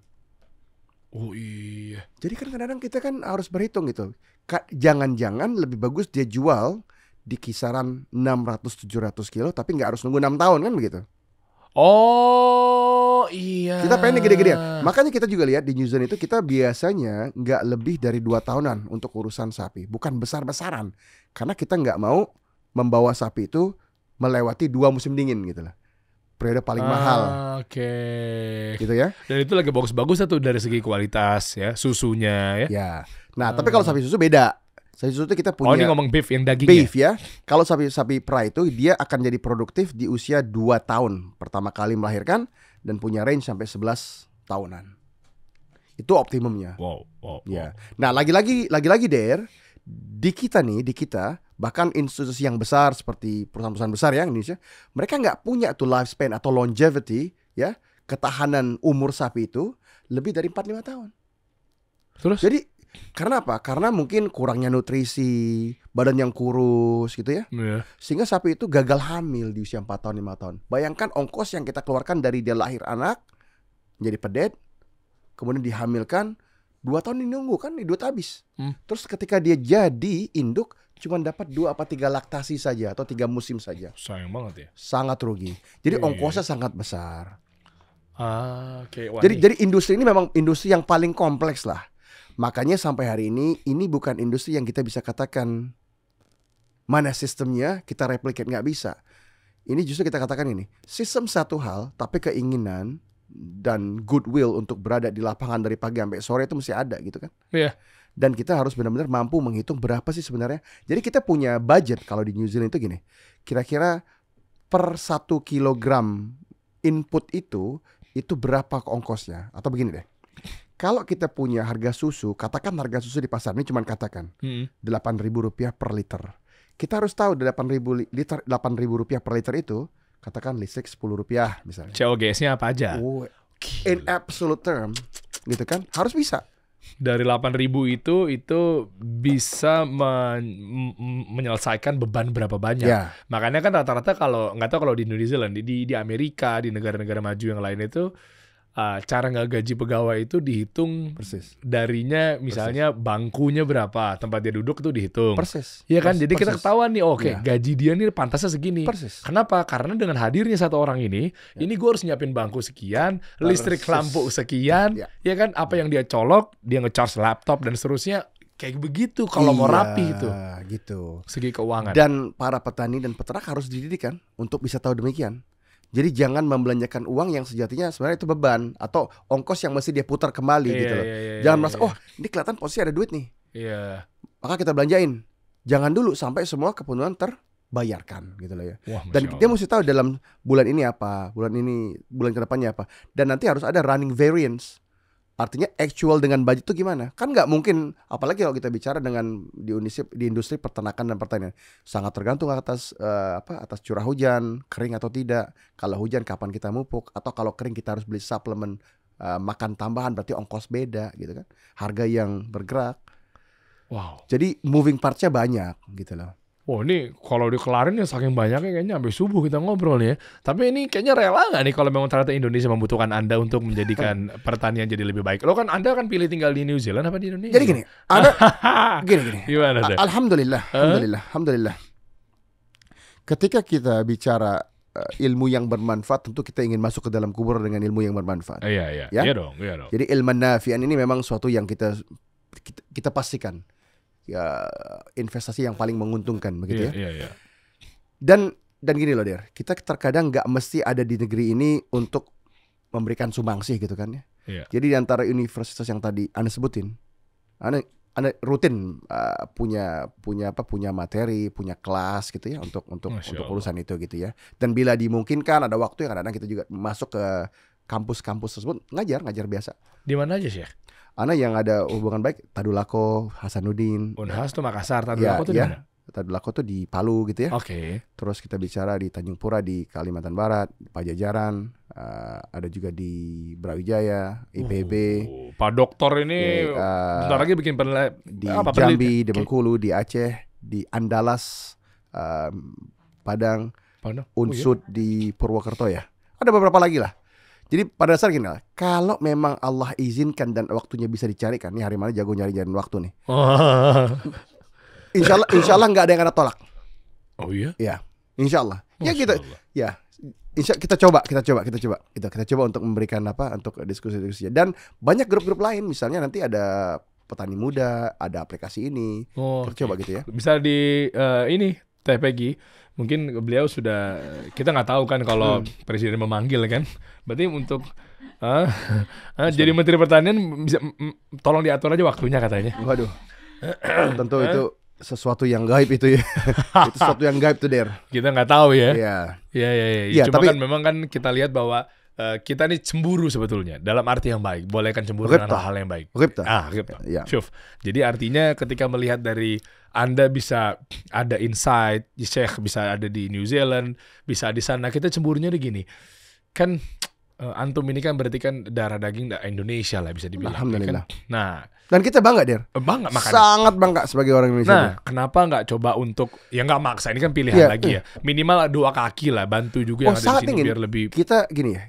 Itu suatu peluang yang sering kita diskusikan dan mohon doanya. Iya, ketika waktunya tepat ya dan partnernya tepat gitu ya, dan kita bisa bersinergi dengan teman-teman di urusan itu, insya Allah. Masya Allah. Semuanya akan kita coba dan kita lakukan insya Allah. Masya Allah. Tawaran-tawaran ini ada Der di beberapa tempat, misalnya katakan provinsi-provinsi yang menawarkan ini ya, di Papua misalnya, di Merauke sana, tapi jauh gitu ya. Sulawesi Selatan diantaranya, Kalimantan Barat tentunya. Tawaran apa sebagai apa? Untuk ini, untuk lahan-lahan untuk kita lakukan begini gitu ya. Maksudnya. Terus Aceh gitu ya, dan beberapa yang lain-lain gitu ya. Nah cuman kan nggak mungkin Anda bergerak sendiri gitu ya. Nah coba deh Sheikh, kira-kira dari 37 provinsi lebih gitu ya. Menurut pengamatan Anda nih, dari Indonesia ini yang sekiranya boleh lah, mungkin nggak standarisasinya kayak New Zealand lah, tapi yang sekiranya lumayan sehat lah. Soalnya keburu ada provinsi atau ibu kota baru nih kan, takutnya kan udah dijadikan sebuah, kenapa sih Inong ketawa-ketawa? Takutnya udah dijadikan sebuah tempat, ternyata malah tanahnya potensi untuk dijadikan lahan gitu loh. Nah, kira-kira yang paling ajib yang mana? Sebenarnya yang paling ajib itu adalah kita harus dekat ke sentra konsumen kan, ini yang masalah. Kalau kita bicara susu kan? Iya, susu. Ya, kalau bicara susu ya kita harus berada di Pulau Jawa kan. Idealnya Jawa Barat atau Jawa Timur karena kan lebih begitu. dingin. Ada lereng dinginnya, atau Jawa Timur kan? Nah, cuman yang jadi masalah ini mencari hamparan tanah yang produktif dengan bahasa kita ratusan hektar paling tidak. Ini kan susah. Bukan nggak mungkin ya, bedain antara susah dengan nggak mungkin gitu ya. Kalau ada goodwill-nya, semuanya pasti bisa gitu kan? Pasti dicarikan jalannya. Cuman kan kita harus satu visi nih. yang para regulator, pemerintah juga harus serius gitu loh. Kita pengen bikin. Kenapa kita nggak mau cuman lahan yang cuman katakan 20, 30 atau 40 hektar?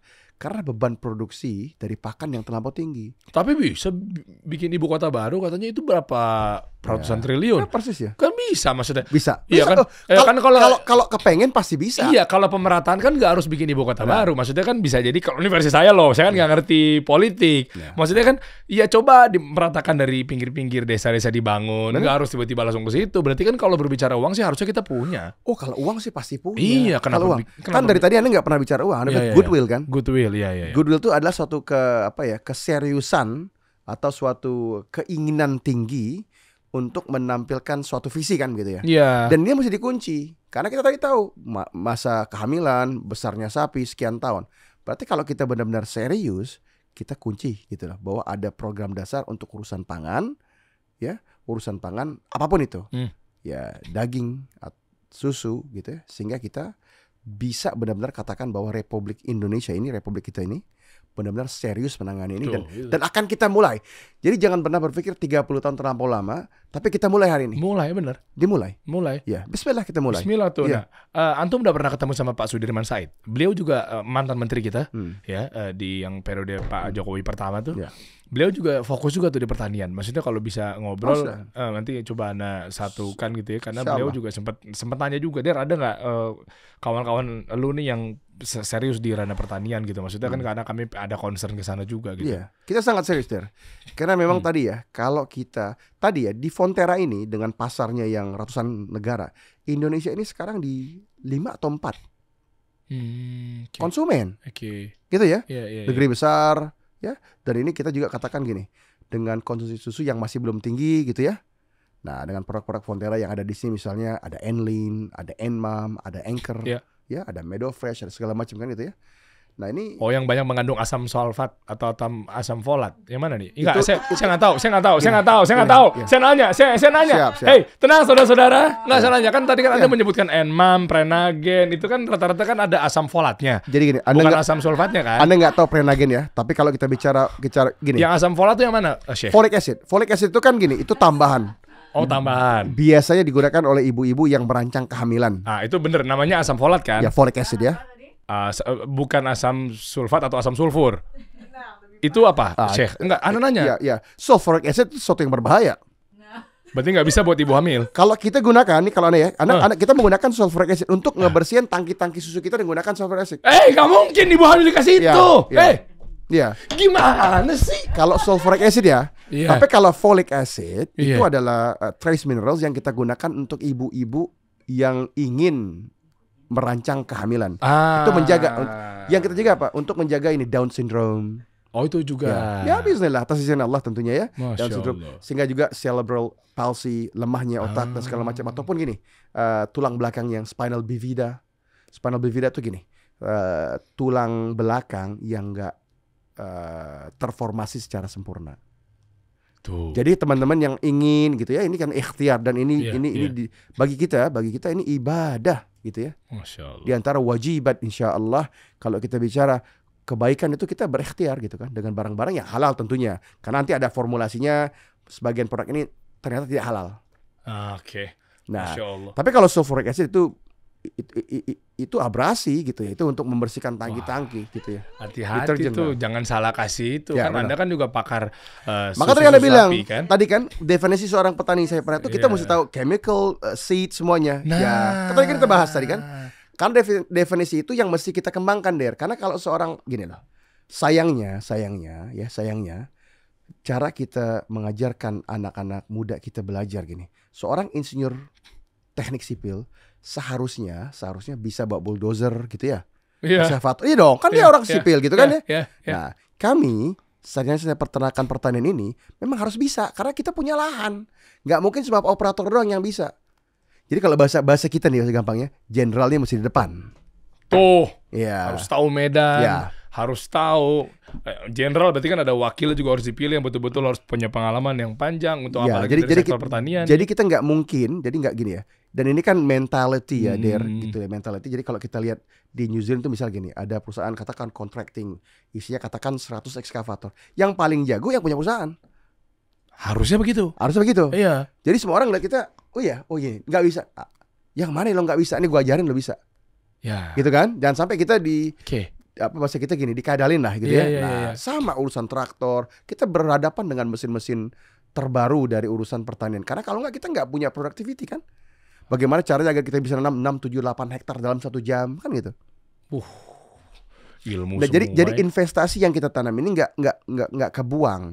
Nggak mungkin kita punya investasi alat-alat pupuk segala macam kemudian pada saat eksekusinya dia nggak precise.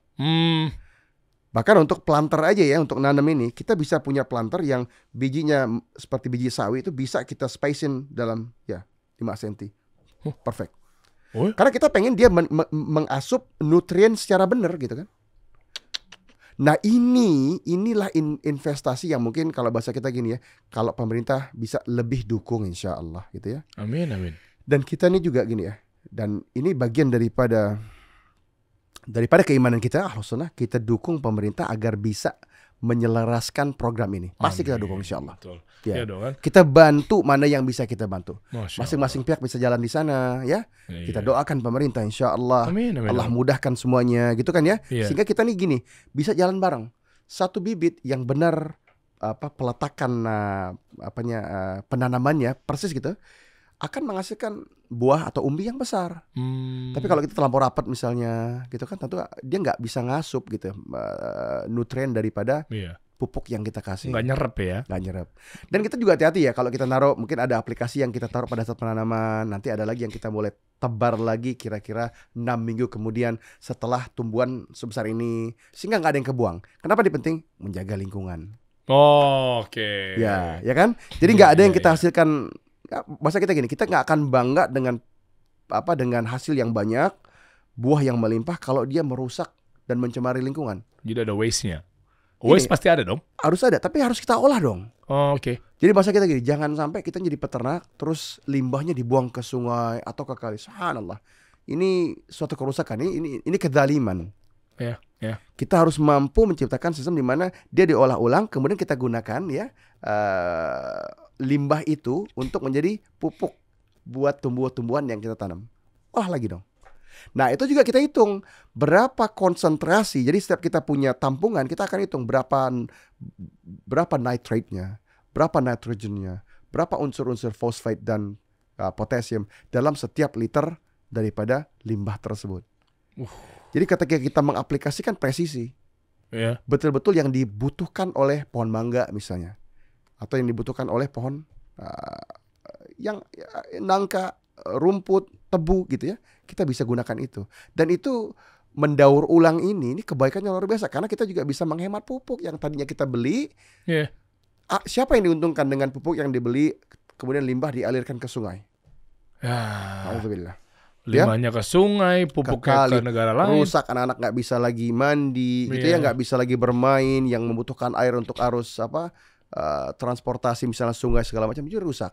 Spesies-spesies flora dan fauna juga musnah. Wallahualam, pandangan anak ini suatu kezaliman yang luar biasa. Ya. Masya Allah. Ya, semoga kita doakan saja lah ya. Syekh Reza ini betul-betul selalu dalam lindungan Allah ya. Allahumma amin wa antum kadzalik.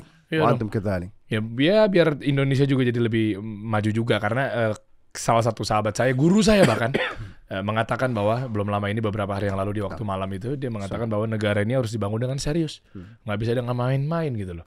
Jadi artinya nggak bisa cuma hanya benar-benar seru-seruan. Konsekuensi serius itu berarti kita nggak harus lagi banyak-banyak selebrasi kan gitu. Iya. Gitu kan? Serius ya serius. Iya. Jadi jangan kebanyakan joget. Nggak, maksudnya gini. Absolutely. Iya dong. Gini ya, ketika kita benar-benar dagang, benar siapa yang punya waktu buat gituan kan? Iya. Siapa yang punya waktu untuk konser, untuk joget, untuk event-event yang bahasa kita ini ya, memakan waktu yang banyak, memakan dana yang banyak dan tidak menghasilkan sesuatu yang konkret, yang punya substansi kan gitu. Anak muda mau kita suruh ajar gini, bangunlah pagi sebelum subuh nak, gitu kan, kerja yang benar gitu ya, kerja yang benar, cari nafkah tuh yang tangguh insya Allah, itu kebaikan, itu izahmu, itu kelelakianmu kan begitu. Pulang ke rumah dengan benar capek kan gitu, jangan habis sisa nongkrong, ngopi sama anak, sama istri gitu kan, duduk bareng. Tuh. Dan itu sunnah yang terlupakan. Itu. Jadi anak-anak muda tahu bedain. Nah, antara banyak kita ya. Kita kan banyak mahasiswa yang datang magang misalkan. Iya. Banyak katakan, gitu. Orang nggak biasa tidur cepat. Ya udah. Okay. Cuma 3 hari. Oke, nggak apa-apa. Ikut kita kerja. Udah ikut kerja 2 hari jam 6 begini. Udah capek. Iya. Jadi biasanya karena mereka nggak terbiasa gitu ya. Ketika mereka terbiasa dengan itu ya biasanya manusia juga dia ingin pulang sore, makan, sholat, tidur kan begitu. Harus terbiasa teman-teman ya. Maksudnya kan kalau kita biasa makanya harus kita tahu terjun langsung, benahin ini, benahin itu sehingga kita bisa bedain mana yang asam yang ini, mana asam yang lain. Ya pokoknya mudah-mudahan saya selalu ada terakhir pesan-pesan buat penonton kita terakhir, Syekh. Fadhal Syekh. Wallah, bismillah. Jadi harapan ya. Iya. Benar-benar suatu kemuliaan jika nanti anak-anak muda kita, the syabab ya, anak-anak muda kita nih ya, generasi Gen Z bahasa kita ya. Iya, betul. Ini punya keinginan ya, ingin berdagang, dan berdagang secara umum ini kan baik banget ya. Terlebih dalam urusan pertanian, peternakan, perkebunan, perikanan ataupun yang bentuk turunannya gitu ya. Percayalah adik-adik, anak-anakku gitu ya. Ketika kalian pilih jalan ini ya, maka tidak mungkin salah. Gak mungkin salah. Allah Rabbul Alamin menakdirkan bahwa seluruh para anbiya alaihim salatu wassalam itu adalah seorang pengembala. Ya. Qala Nabi sallallahu alaihi wasallam, "Ma min nabiyyin illa ra'al ghanam." Tidak ada, kata Nabi sallallahu alaihi wasallam, tidak ada satu orang anbiya pun di antara 124.000 alaihim salatu wassalam yang bukan pengembala. Ini esensi, ini core ini. Kalau bicara pertanian peternakan ini seluruh mata kuliah ada di sini. Oke. Kan nggak mungkin salah. Ya. Jadi ketika kalian ingin suatu perniagaan yang tinggi izahnya, banyak manfaatnya, memberi makan orang, kan gitu ya. Kita bertanggung jawab atas logistik negara yang kita cintai. Masya Allah. Kira-kira apa yang terjadi dengan negara ini kalau kita sama-sama ingin bangun dari situ? Tentu kita semua punya berbagai macam keahlian. Gak semua orang mesti jadi petani. Tapi industri ini kalau tertopang, kita punya nutrisi yang baik, kita punya mindset yang sama, anak-anak lebih bergizi, tidak ada lagi stunting. Tahun 2023 ketika kebanyakan orang berusaha untuk menguruskan badannya, ada anak-anak muda atau anak kecil yang harus menderita kelaparan. Ini sangat-sangat menyedihkan. Di sisi lain orangnya harus intermittent fasting 3 bulan, kan gitu kan? Mohon maaf, itu kan? saya Pak. Saya tapi pengen berat badan. Ada lagi ya, anak muda yang pengen terpaksa 3 bulan Pak. Iya, jadi mesti Anda mau ngarah ke saya sebenarnya apa nih? Jadi kita kan sedih kan saat yang lain. Makasih Pak, sudah menyedihkan saya Pak. Saat yang lainnya pada makan enak gitu ya, makan sepuasnya gitu ya. Iya, jadi kita lihat anak-anak kecil harus kurang gizi. Nah, industri pertanian dan peternakan ini ya suatu jembatan atau jalan buat kita, wasilah lah ya, untuk bisa menjadi amal jariah insyaallah. Itu, makanya kenapa saya juga intermittent fasting. Karena saya sebuah gerakan. Saya kepedulian terhadap anak-anak di Afrika, di Indonesia yang mungkin mungkin karena kurang makan kan kesian. Makanya saya menguruskan berat badan saya. Allah, saya puasa 20 jam tiap hari. Tuh. Ya. Berarti harus kerja sama Hadijati Foundation karena kita kerja di berbagai wilayah. Nah, bener, TPG, izin TPG.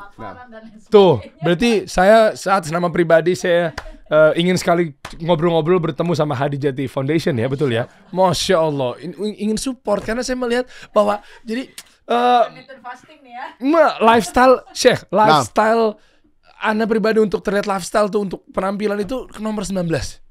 1-18-nya ya kayak gitu. Kepedulian, keprihatinan terhadap anak-anak yang kelaparan. Terhadap saya sendiri sih. Ya ada lah, boleh lah. Hadijati Foundation boleh nanti kita bahas ngobrol-ngobrol. Sekalian kita bahasnya di sana dong, di Madinah, di Mekah, sambil kita minta sama Allah semoga Indonesia banyak yang ya dibenahin lah isu-isu kelaparan di negeri kita ini. Iya, artinya begini Masya Allah. Dalam poin seriusnya di 2023 menjelang 2024 ini rasanya nggak masuk akal ya. Ketika kita saksikan ini pandangan pribadi aja ya, dan mungkin salah gitu ya. Kita lihat masuk restoran, orang makan setengah nggak habis, ya Allah, gitu kan ya. Atau makan cuma dicolek doang gitu ya. Gitu kan, anaknya dibiarin orang, ya kenapa kita nggak makan sama-sama gitu kan ya? Masya Allah. Kan sayang gitu loh, Dir. Ini masa kita. Nah, Baik lagi kalau dalam isu pertanian peternakan ini, berapa banyak dari jumlah yang kita produksi yang kemudian waste menjadi food waste. Itu angkanya luar biasa tinggi. Sebagian ada yang mengatakan di negara maju bisa 30% lebih itu. Gak tahu kita di Indonesia. Nah, Indonesia juga bakal tinggi. Ya? Indonesia ya. Kenapa? Karena logistik yang lama ya, ataupun rusaknya di dalam perjalanan. Atau dalam kapasitas konsumsi makan israf, makan berlebihan. Ya, ini kan sayang. Pada saat yang sama ada anak kita yang kelaparan. Ada anak kita yang kurang gizi. Di saat yang sama, nggak tahu, ini pengamatan ya. Kalau dulu ketika anak SMA gitu ya, kayak jarang kita ketemu orang 100 kilo, jarang banget. Tapi sekarang, ya coba kita lihat ya, terlebih teman-teman kita yang bahasa kita Allah berikan rezeki yang banyak gitu ya. Dan emang makannya banyak banget sekarang. Dan terasa kita seminggu di sini aja rasanya, ini bahaya nih negeri ini nih gitu ya. Datang sini, bener kan? Iya. Karena di mana-mana memang makanan dan makanan enak. Iya. Kita tinggal tunjukkan begitu ya. Mesti kita kemana, jamuan, habis kajian, kita nggak mampu makan dan kita dipaksa makan kan gitu. Maka nggak salah hari mana puasa Daud gitu kan. Masya Allah. Jadi ternyata ada strategi di situ. Jadi mungkin ada alternatif dari intermittent fasting, yaitu Daud, insyaallah. Ya, makasih udah diingetin ya Syekh. Iya. Bener juga ya. Karena kalau kita kan bahasa kita gini, kalau intermittent fasting kan kita nggak dapat ajar. Iya, betul. Ya. Nah, kalau kita Daud, insyaallah ada ajarnya. Sama yang dituju, dapat 2, apa bahasa kita? Ada kelebihan ganda. Betul. Jadi nggak cuma sekedar penampilan, tapi kan juga dapat pahala juga ya. Insyaallah.